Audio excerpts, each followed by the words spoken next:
아브라함은 믿음의 조상이다라는 말을 합니다.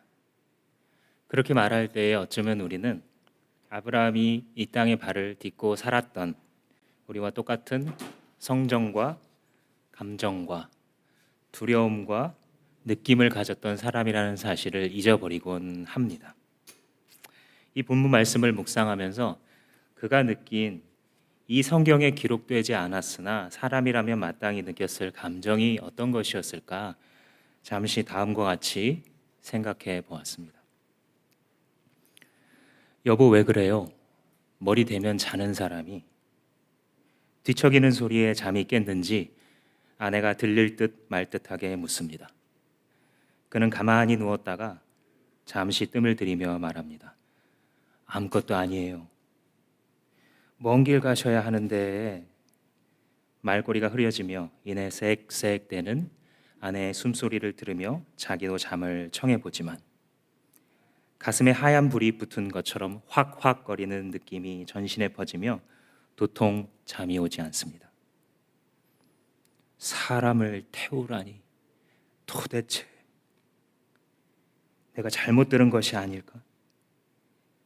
이게 혹시 꿈이 아니었을까? 다 계획이 그래도 있지 않으실까? 이 생각, 저 생각이 듭니다. 얼마나 지났을까? 푸르스름한 새벽빛이 방 안에 들어옵니다. 차라리 잘 됐다 싶은 마음에 일어나 저도 모르게 옆방으로 갑니다. 아들내미 얼굴을 멍하니 내려다봅니다. 그래, 푹 자렴. 오늘 하루라도 편안하게, 안전하게. 눈물 맺힌 눈으로 보니 흐릿한 아들 얼굴이 웃고 있는 것만 같습니다. 내 새끼. 아빠 웃으면서 아장아장 다가오던 옛 모습이 떠올라 한숨을 내뱉습니다. 내 새끼. 저게 어떻게 얻은 놈인데.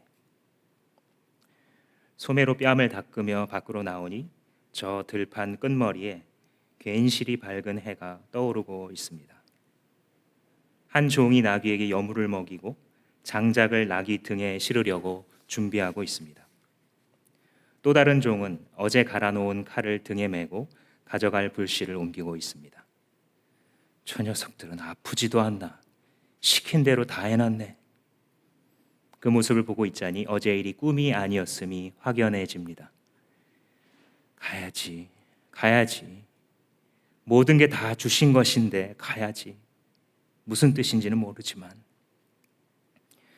아침을 먹다가 자기는 한 입도 못 넘기면서 아무렇지 않은 체하고 아들에게 말합니다. 많이 먹어라. 먼 길 가면 힘든 법이야. 많이 먹어도.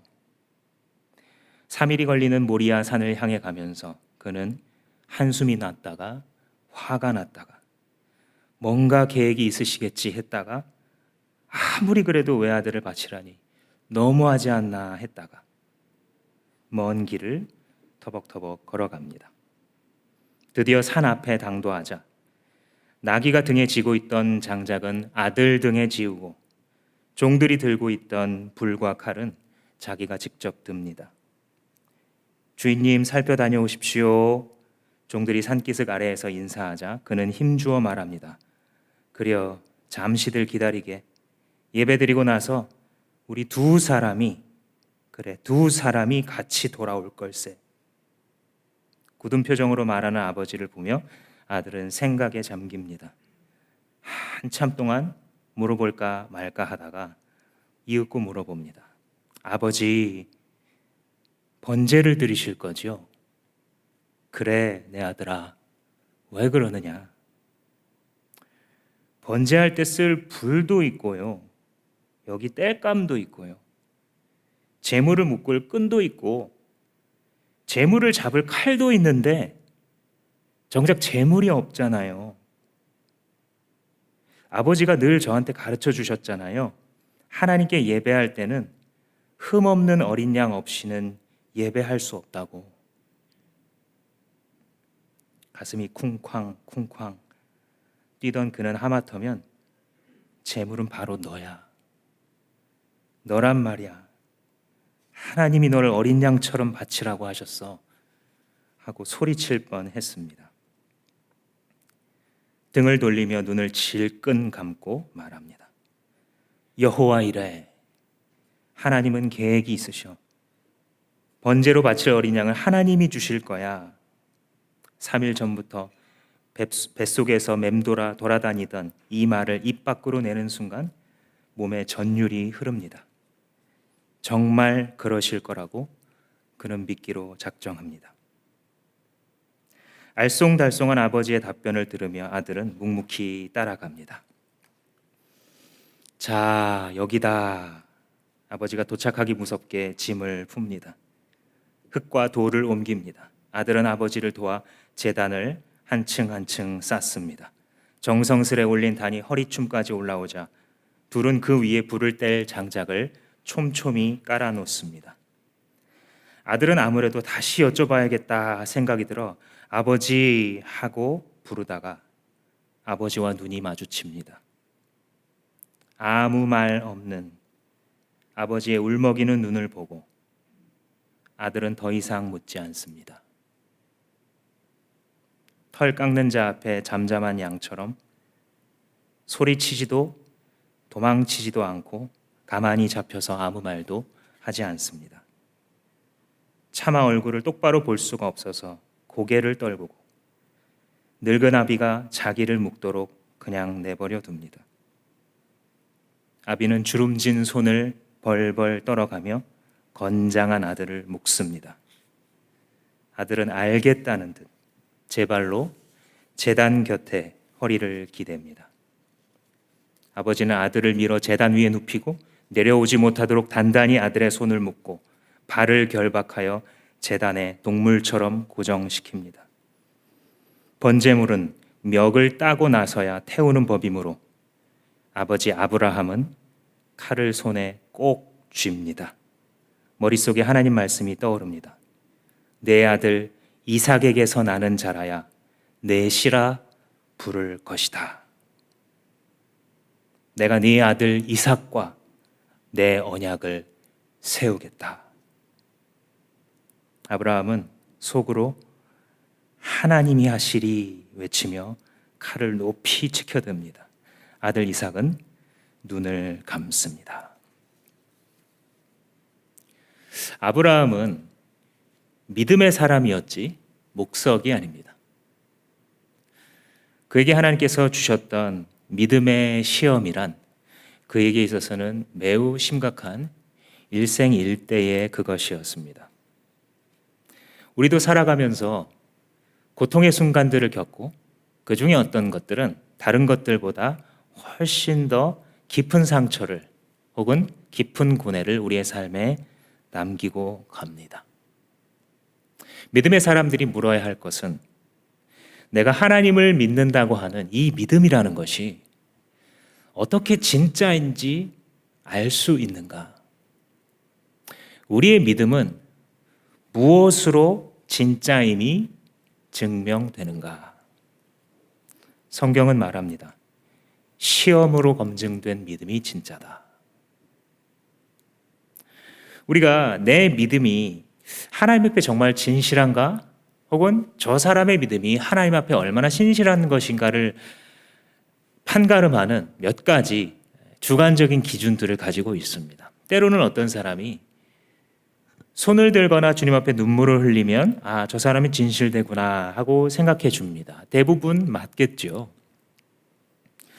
어떤 사람이 열심으로 열정을 가지고 주님을 섬기고 있으면 우리는 대부분 그의 믿음을 진짜라고 인정해 줍니다. 아마도 대부분 그러겠지요. 때로는 어떤 사람이 아주 깊이 있는 말을 하면, 깊이 있는 설교를 하면 저 사람은 믿음이 참 좋겠지 라고 말해 줍니다. 대부분 그러기를 바라야겠죠. 그러나 그것은 확실한 기준은 아닙니다. 성경은 말하기를 시험을 통과한 믿음이 너의 믿음이다 라고 가르쳐 줍니다. 이론상의 믿음이라는 것은 이것이 아직 자기의 믿음일 수도 있지만 아직 자기의 믿음이 아닐 수도 있어요. 다윗이 골리앗과 전투하는 이 장면, 그 초입에 이런 흥미로운 묘사가 나오는데, 이 블레셋 사람 골리앗이 하나님의 이름을 모욕하면서 이 겁쟁이들아 하면서 이 이스라엘 군대들을 벌벌 떨게 하자 이 소년 다윗이 화가 납니다. 저 따위가 뭐라고, 키 좀 크다고 살아계신 만군의 하나님 여호와를 저렇게 모독하는가, 참을 수가 없어서 자기보다 나이 많고 건장하게 훈련된 용사들도 나서지 못하고 있는데 자기가 나서겠다고 사울 앞에 설득을 합니다. 사울이 말도 안 된다고 하다가 이 어린 소년이 너무나 진지하니까 그 용기가 가상해서 자기의 이 전투 용품들을 이 다윗에게 주죠. 투구를 쓰고 사울의 갑옷을 입고 사울의 칼을 찹니다. 근데 사무엘상 17장에 보면 여기에 무슨 구절이 기록되어 있냐면, 다윗이 칼을 군복 위에 차고는 익숙하지 못하므로 시험적으로 걸어보다가 사울에게 말하되 익숙하지 못하니 이걸 입고는 못 가겠습니다 하고 그냥 벗어버립니다. 그 대신에 택한 게 뭐냐면 돌멩이 5개였어요. 이 장비가 왕이 쓰는 최고급 최강의 무기, 사람들이 볼 때는 가장 강력해 보이는 그 무기들을 그가 시험해 봤는데 진짜가 아니라는 겁니다. 자기한테는. 이게 자기한테 싸움에 아무런 도움이 되지 않는다는 것을 깨닫습니다. 우리가 믿음 생활을 할 때에 어쩌면 평상시에는 우리가 누구한테 보여주는 모습들, 사람들이 때로는 평가해주는 이런 모습들이 평상시에는 진짜 믿음인지 아닌지를 잘 알 수 없지만, 이것을 시험 받으며 통과하고 있을 때에는 그것이 진짜 무기였는지 알 수 있는 것이죠.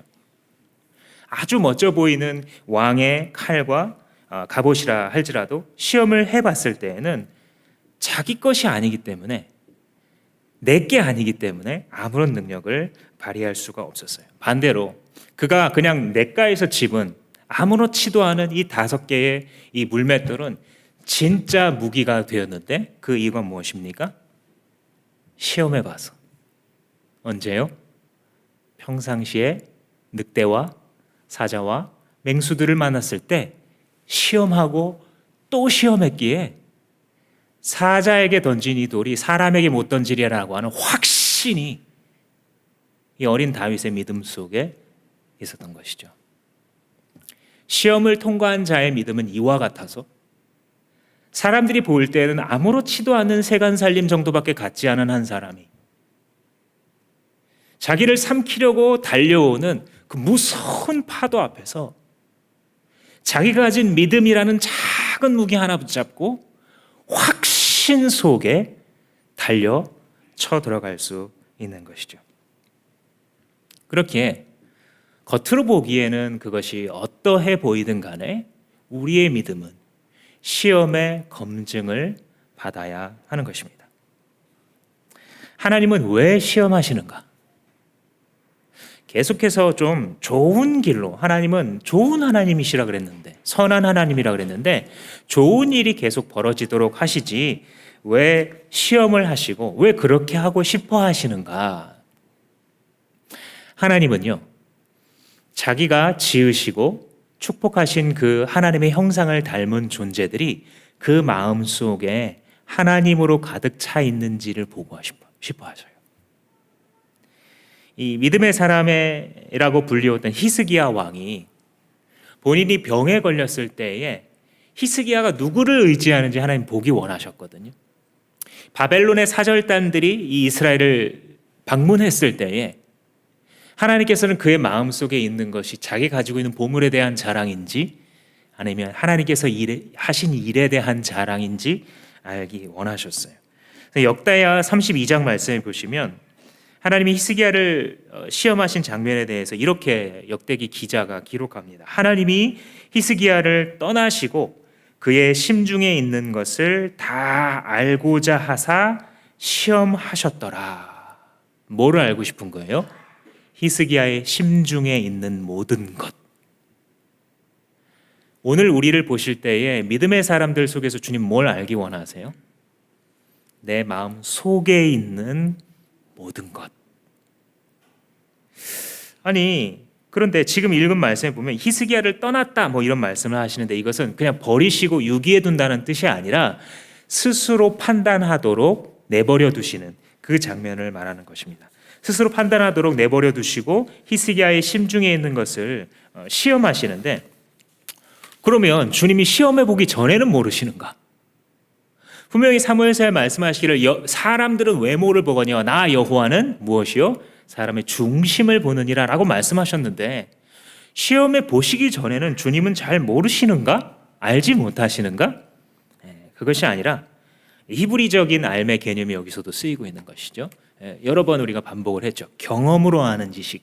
이게 히브리어의 야다, 알다라는 개념이라 그랬죠. 히브리어의 이 히스기야의 믿음이라는 것이요, 병으로 아파서 죽게 된 상황이 됐을 때, 너무너무 아프고 고통스럽고 절망이 됐을 때에 그의 믿음이라고 불렀었던 그 이론상의 믿음이 어떻게 나타나는지에 대해서 경험 속에서 검증하도록 하시는 거예요. 그걸 알고 싶으신 거예요. 목표대로 병이 낫고 주변을 물리치고 하나님께서 거대한 부를 허락하셨을 때에 그가 그 성공의 순간에 마음속에 있는 것들을 어떻게 드러내시는지 경험 속에서 검증되게 하시는 것, 그게 주님께서 바로 시험하사 알게 하려 하사의 뜻입니다. 다시 오늘의 본문 창세기 22장으로 돌아와서 아브라함이 마지막 순간에였는지 혹은 중간에였는지 아니면 처음이었었는지 뭐 정확히는 모르죠. 그러나 어쨌든 고민 속에 믿음을 가지고 결국은 마지막 제단의 자리, 마지막 칼을 치켜드는 자리까지 갔을 때에 하나님께서 천사를 통해서 말씀하시죠. 아브라함아, 아브라함아, 스탑, 그쳐라. 이삭에게 손끝도 대지 말아라 하고 그를 말리시죠.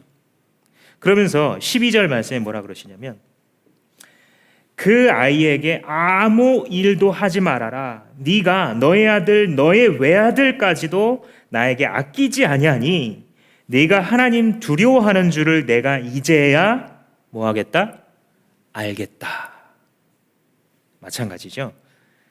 하나님 내가 당신을 경외합니다 라고 말하는 아브라함의 평상시 예배 시간의 고백을 잘 모르셨다라는 것이 아니라, 그 속에 그 믿음의 씨앗이 있다라는 것을 모르고 계셨다라는 뜻이 아니라, 큰 어려움 속에서도 그가 고백하고 입으로 말했던 그 이론상의 여호와를 경외함의 믿음이 그에게 검증되어 나타날 수 있을 것인가를 보기 원하셨던 것입니다.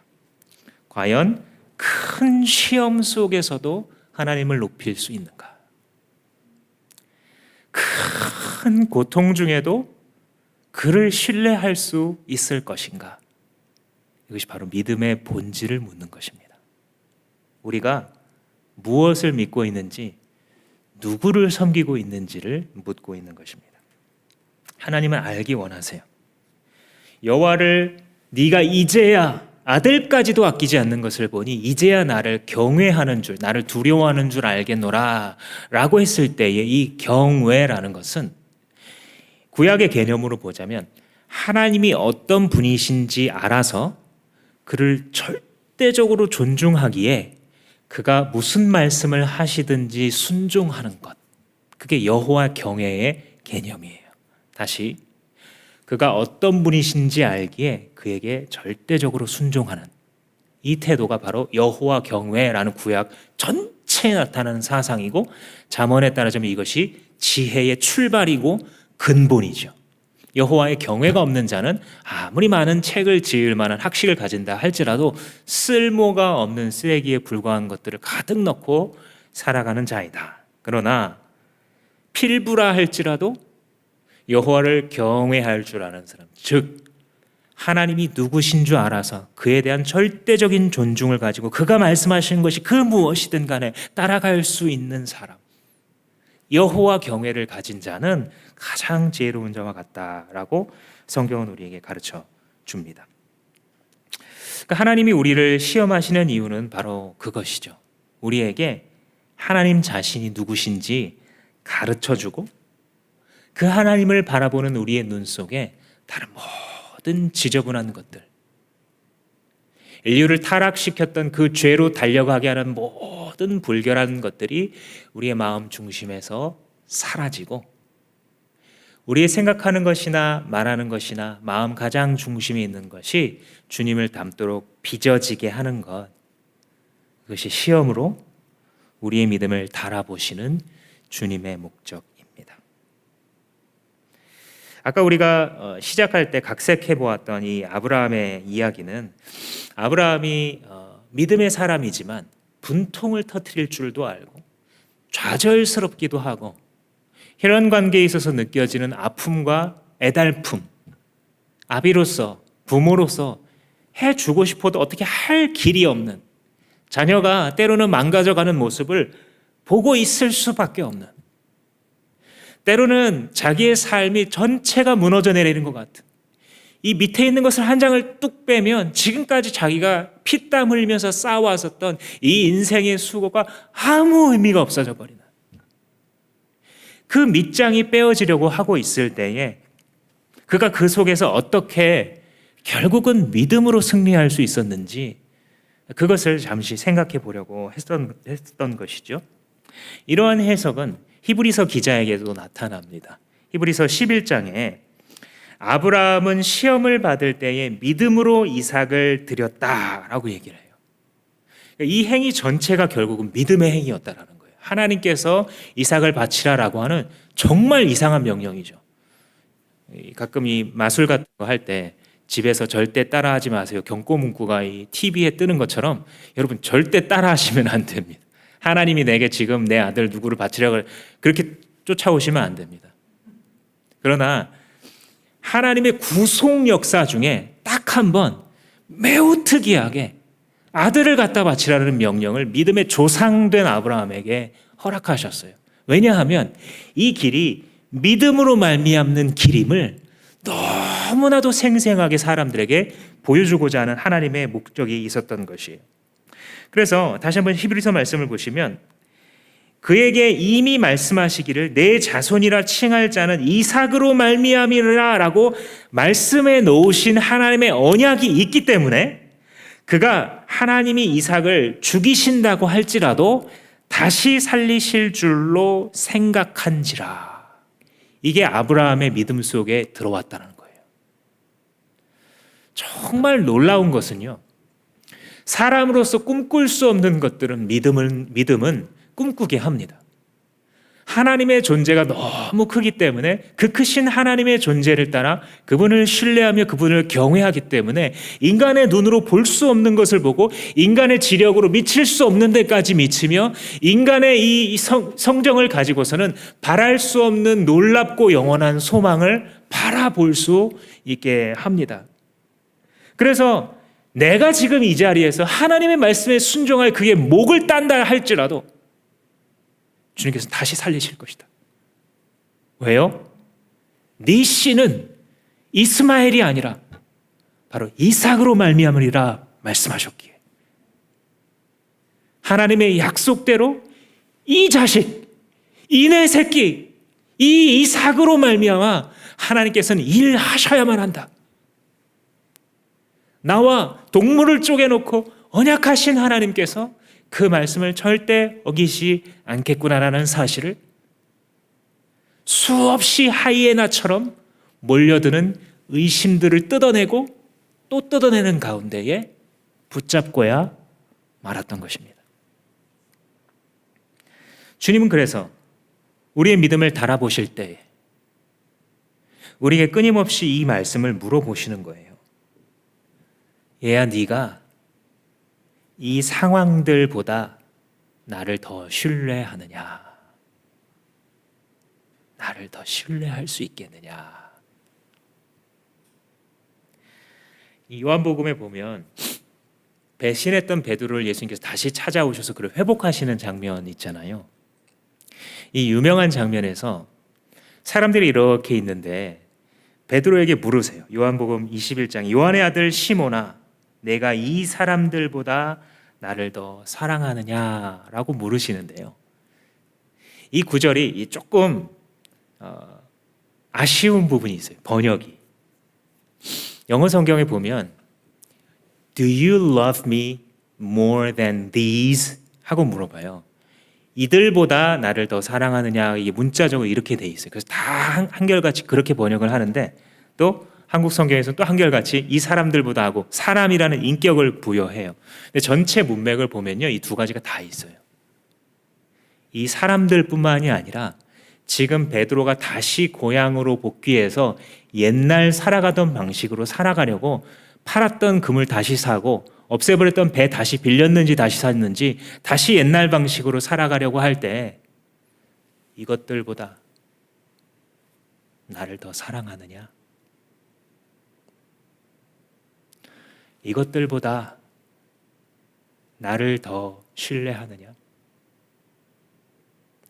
이것들보다 나를 더 두려워하느냐? 모리아 산 위에서 물으셨던 하나님의 이 물음이 예수 그리스도 안에서 우리들에게도 물어지고 있는 것입니다. 세인트루스 대학의 이 철학과 교수였던 존 캐버너라는 분이 있습니다. 이분이 철학과 윤리를 가르치는 교수였는데 자기의 삶은 정작 남은 자기의 인생을 어떻게 살아야 되는지 답을 못 찾겠는 거예요. 학생들을 막 가르치다가. 그래서 어느 해에 1970년대 중반에 인도의 캘커타에 단기 봉사를 갑니다. 그래서 거기 죽은 자들의 집이라고 하는 죽어가는 병자들을 돌보아 주던 이 호스피스 단체죠. 오늘날로 말하자면 그걸 운영하고 있던 마더 테레사의 이 단체에 가서 봉사를 하다가 이 마더 테레사와 맞부딪힙니다. 그리고 대화를 나눠요. 테레사 수녀가 이 존 캐버너 교수에게 제가 뭘 도와드릴까요? 어떻게 도와드릴까요? 라고 물어봤다고 해요. 그러자 이 캐버너가 기도해 주세요. 뭐라고 기도해 드릴까요? 제가 제 인생에 확실한 답을 얻을 수 있도록 좀 기도해 주세요. 그렇게 하지 않겠습니다. 왜요? 지금 교수님이 확실한 답을 찾으신다고 했는데요. 그것은 찾을 게 아니라 오히려 놓으셔야 하는 것입니다. 아니 수녀님, 당신은 내가 찾는 답을 갖고 계신 것 같은데요. 그러니 좀 말씀해 주세요. 그러자 테레사 수녀가 웃으면서 이야기합니다. 확실한 답이 내게 있어 본 적은 없습니다. 내게 있는 것은 신뢰입니다. 당신도 하나님을 신뢰할 수 있도록 기도해 드리겠습니다. 이것들보다 나를 더 신뢰하느냐? 이 사람들보다, 이 상황들보다, 이 재정보다 나를 더 신뢰하느냐? 주님 묻고 계십니다. 시험을 이기는 승리라는 것은 신뢰가 없이는 불가능한 일입니다. 이 세상을 살아가며 주님께서 우리에게 주시는 모든 승리는 크고 작은 시험을 만날 때마다 하나님을 신뢰함으로 얻어냈던 나의 믿음의 무기로 승리할 수 있는 것이죠. 여호와 이레라는 너무나 유명한 단어가 오늘 등장하고 있는데 이 말에는 바로 그 신뢰가 가득 들어있는 고백인 거예요. 그래서 여호와 이레, 이 말이 하나님이 준비하시리라 이렇게 이제 번역을 합니다. 그렇게 번역할 수밖에 없습니다. 하나님이 준비하시리라. 이 어원을 아는 게 전체의 이 신학적인 의미를 아는데 조금 도움이 됩니다. 이거는요 아주 평범한 단어가 사실 쓰였어요. 여호와 이레라는 말, 여호와는 이제 하나님의 이 인격적 이름이죠. 이레라는 말은 무엇이냐면 원래 그가 보실 것이다라는 아주 평범한 단어예요. 그냥 막 쓸 수 있는 단어예요. 저거 도대체 누가 보지? 그가 보실 거야, 그녀가 볼 거야 할 때 쓸 수 있는 말이 이레라는 말입니다. 근데 거기서부터 파생되어서 저 끄트머리에 사실 많이 쓰지 않는 뜻으로 뭔가를 돌아보면서 준비하고 막 미리 이렇게 챙겨놓고 케어해주는 이런 의미로도 쓰일 수 있어요. 그래서 여호와께서 준비하시리라라는 뜻으로 오늘은 여기서 쓰인 겁니다. 재밌게도 우리말도 비슷해요. 보다라는 이 단어가 국어사전에 찾아보면 20개가 넘는 뜻이 막 기록되어 있어요. 맞선을 보다. 그러니까 사물을 보는 게 아니라 어떤 사람을 만나는 거, 시험을 보다. 어떤 일을 치르는 거예요. 그죠? 아이를 보다. 아이 좀 봐줄래? 돌보고 이 아이가 어떻게 했는지 지켜봐 준다는 뜻이잖아요. 흥미로운 용례 하나를 제가 국어사전에서 보다가 어머니는 술상을 보고 계셔서 바쁘다. 이때 보다는 무슨 뜻이에요? 술상을 차리고 준비하고 있다라는 뜻이에요. 그죠? 아버지가 뭐 손님을 데려오셨는지 밥상을 혹은 술상을 보다라는 것이 준비하신다라는 뜻이죠. 이래, 여호와 이래라는 것은 여호와께서 보실 것이다라는 의미예요. 무엇을요? 전부를 다 보고 계세요. 여호와께서. 무엇이 필요한지 뿐만이 아니라요, 하나님 자신이 지금 무슨 일을 하고 있는지 잘 알고 계세요. 아브라함과 이삭에게 무엇을 명령하셨고 이게 어디로 갈 거며 어떤 일을 통해 승리로 끝날 건지 다 알고 다 보고 계셔요. 필요한 거는 그가 다 준비하고 계세요. 이 전체를 다 돌보시는 분이 바로 여호와 이레의 하나님이십니다. 전 역사를 보고 계신 주님, 자기의 백성의 전 생애를 보고 계신 주님, 그들과 언약한 대로 그들의 구원에 있어서 필요한 모든 것들을, 가장 중요한 그것을 준비하시고 지켜보고 계실 그 하나님이 여호와 이레의 하나님입니다. 참 멋있는 이름이죠. 여호와 이레. 자주 이 식구들과 또 이 목장 모듬 식구들과 이런 말로 서로를 응원하세요. 여호와 이레. 하나님께서 준비하십니다. 하나님께서 다 보고 계십니다. 하나님 참 멋있는 하나님인데요. 아브라함이 지금 이 이삭을 바치려고 했었던 산이 모리아 땅 혹은 모리아 산, 모리아 언덕, 이 모리아라는 지방인데 이곳은요, 약 1000년에서 1100년이 지나가게 되면 성전이 서는 바로 그 자리입니다. 역대하 3장을 보면 다윗이 준비해 놨었던 모든 물품을 가지고 솔로몬이 예루살렘 모리아 산에 여호와의 전 건축하기를 시작하였다라고 말해요. 그리고 그 모리아 땅은 원래 어떤 사람의 소유였는데 다윗이 여기서 하필 막 이 땅을 사기도 하고 여러 가지 사건이 벌어지게 하세요. 여기서 자꾸. 뭐 우리 측면에서 볼 때는 뭐 우연이죠. 그러나 주님께 볼 때는 주님은 웃으면서 이 일을 하고 계시지 않을까 싶습니다. 1000년 뒤에 이곳에 성전이 세워졌습니다. 그러니까 예루살렘 인근의 언덕 중에 하나가 바로 모리아 언덕인 것입니다. 마치 우리 주 예수 그리스도께서 예루살렘 성문 곁에서 나무를 지고 그 골고다 언덕을 오르신 것처럼 오늘 본문의 이삭이 나무를 지고 이 언덕을 올라 제물이 됐던 것처럼 아버지 아브라함이 찢어지는 가슴을 부여잡고 자기의 독생자 이삭을 희생 제물로 내놓은 것처럼 아버지 하나님께서 찢어지는 가슴을 부여잡고 자신의 독생자 예수 그리스도를 희생 제물로 내어 놓으셨습니다. 여호와 이레의 하나님께서 이삭이 죽을 뻔한 그 자리에 어린 양을 대신 내셔서 그를 살리신 것처럼 여호와 이레의 하나님께서 보내신 어린 양 예수 그리스도가 우리의 삶의 자리에서 죽어 마땅한 우리를 대신하여 죽게 하심으로써 우리를 살리셨습니다. 이삭을 향하여서 겨누어진 아브라함의 칼은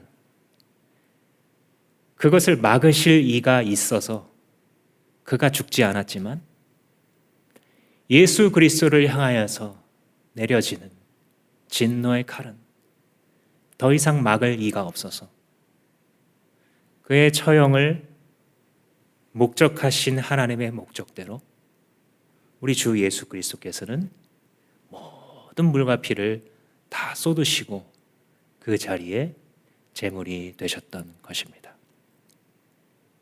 무엇을 위하여? 누구를 위하여? 로마서의 사도 바울은 이렇게 이야기합니다.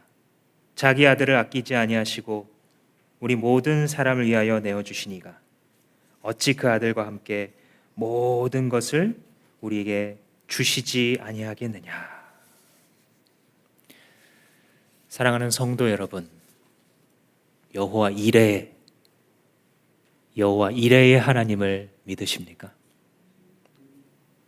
외아들 예수 그리스도까지 내어주신 그분의 진심을 어떻게 우리가 의심할 수 있겠습니까? 사랑하는 성도 여러분, 그분께서 당신을 보고 계심을, 당신에게 필요한 모든 것을 다 준비해 주셨으며 지금도 준비해 오고 계심을 믿으십니까? 나의 가장 큰 고통까지도 다 보시고 돌아보시며 준비하시는 그가, 죄와 사망의 고통으로부터도 나를 건지신 이가 어찌 다른 것들로부터 건질 수 없다고 우리가 포기할 수 있겠습니까? 하나님 앞에 이 시간 기도할 때에 주님, 이 시험이 내 믿음을 내 것으로 만들 줄 믿습니다. 이론뿐이었던 이 신앙을 주님 지금 검증하셔서 주님 달아보셔서 주님만 신뢰하게 하려고 나에게 주심인 줄로 믿기로 작정하오니 크신 주님을 보게 하소서. 담대히 여호와 이레를 외치며 이 생을 살아가며 추수하는 자가 되게 하여 주옵소서라고 다 같이 한번 기도하시겠습니다.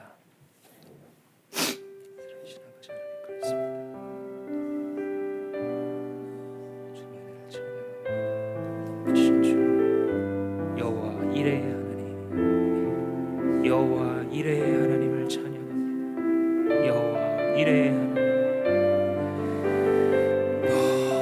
크신 주님의 은혜와 영원하신 주님의 섭리를 찬양합니다.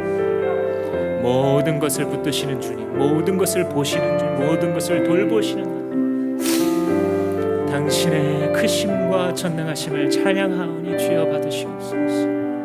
주여 받으시옵소서. 주여 드러나시옵소서. 주님 높아지시옵소서. 내 삶에 무엇을 명령하실지라도 주여 순종하는 자가 되게 하옵시오. 지금 즉시 아침 일찍 일어나 주의 명령을 향하여 따라가서 그런 것 같이 뛰어가는 자가 되게 하여 주시옵소서. 주님만 신뢰하게 하죠. 이 시간 한 번 더 기도할 때에 비록 연약한 우리와 성정이 같은 인간에 불과했던 아브라함이지만 하나님이 명령하셨을 때에 이튿날 아침 일찍이 일어나 모리아 산을 향해 출발했었던 이 믿음의 선조의 모습이 주님 나의 정말 하루하루 속에 있기를 원합니다. 주님 잠시만요 기다리시게 하는 것이 아니라 네 주님 내가 여기 있습니다. 떠나가겠습니다. 걸어가겠습니다. 여호와 이레를 외치겠습니다. 주님 지금 그리하겠습니다. 내일 아침부터 그리하겠습니다. 고백하는 자가 되게 해달라고 나를 위하여, 가족들을 위하여, 우리 목장 식구들을 위하여 다 같이 기도하시겠습니다. 하나님 아버지 그렇습니다. 주님 기다리세요가 아니라 네 주님, 네 주님 내가 여기 있습니다. 주여 나를 써주소서. 내가 여기 있사오니 나를 사용하옵소서. 주님 나 같은 자를 부르신 것이 얼마나 큰 은혜이며 큰 특권인지요. 이 시간도 주님 앞에 주의 거룩하신 부르심 앞에 나 자신의 머리를 흔들고 하이에나처럼 몰려드는 이 더러운 죄악의 유혹 이 세상의 걱정과 재리에 대한 근심으로 인하여 흔들거리는 아버지 이 믿음의 근본들이 이 시간 믿음으로 말미암아 돌파되게 하시고 여호와 이레의 하나님을 붙들 때에 하나님 이튿날 아침에 일어나 순종하였던 아브라함과 같이 주님께로 향하여 나의 예배를 그렇게 올려드릴 수 있게 하여 주셔서 순종으로 제사하며 말이 아니라 눈물이 아니라 다만 열정이 아니라 주여 나의 시험으로 검증된 믿음을 가지고 시험을 통과한 믿음을 가지고 주께 영광 돌릴 수 있는 자가 되도록 하나님을 축복하여 주시옵소서. 우리 모든 주와 함께 성도들 한 사람 한 사람도 잊어지지 않게 하시고 잊혀지지 않게 하시고 뒤처지지 않게 하사 주의 나라에 이르게 하시고 믿음으로 믿음에 이르는 믿음으로 승리하는 하나님의 사람들 다 될 수 있도록 주님 축복하여 주시옵소서. 우리를 붙드신 하나님 찬양합니다. 감사합니다. 주여 받아 주시옵소서.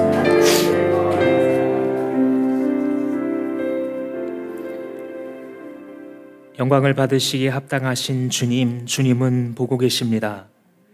우리의 모든 삶을, 인류의 모든 역사를, 이 세상에 흘러가는 모든 길목길목과 그 종국을 주님은 다 보시고 아시며 준비하고 계십니다.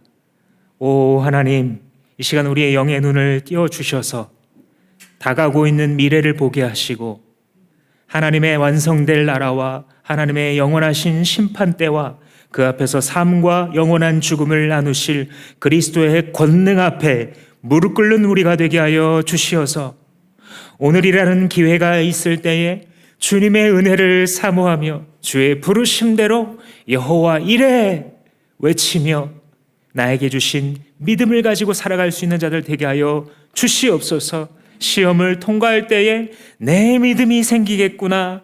주님 내 믿음을 나에게 꼭 맞는 무기를 내 손에 쥐어주시는구나. 믿음으로 외칠 때에 그대로 되는 축복이 있게 하여 주시고 이 시간 누구보다 고통스러워하며 눈물 흘리고 있는 우리 지체들 찾아가 주시어서 하나님 그들의 기도에 신실하게 응답하여 주시고 지체된 자들로서 함께 연약하여진 손을 붙잡아주며 연약하여진 그 무릎을 일으켜 줄 때에 주 예수께서 원하셨던 교회가 우리들 위에 온전하게 서며 우리의 시대에 주의 복음을 전할 주의 구원을 전할 노아의 방주로 쓰임받게 하여 주시옵소서. 주께 모든 영광과 감사와 찬송을 올려드리며 예수님의 이름으로 기도합니다.